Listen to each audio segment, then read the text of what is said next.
Happy Tuesday, everyone. The temperatures are finally warming up. It is patio season, which means spring is just around the corner. In fact, I think it's tomorrow.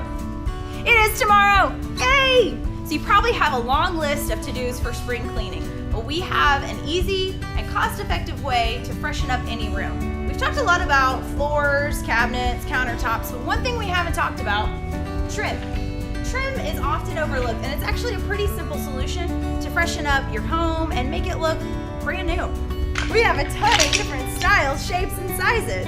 We can even create custom profiles for those of you looking for diversified products and unmatched service.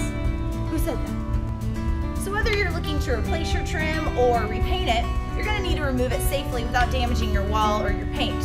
And also, if you do it, you're gonna save a little bit of money, which will allow you to buy some new trim from us. Shameless plug.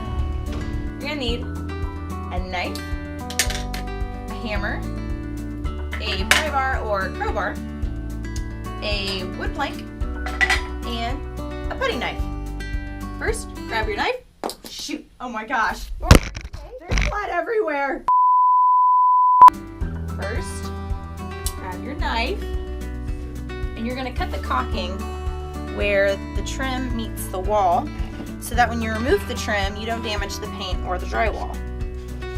Wedge your putty knife behind the trim to give you some space to stick your crowbar in there. Grab your wood plank and put it between the wall and the trim so that your crowbar won't damage your drywall or your paint. I did it! That was really easy. I thought that was gonna be a lot harder. Oh my gosh.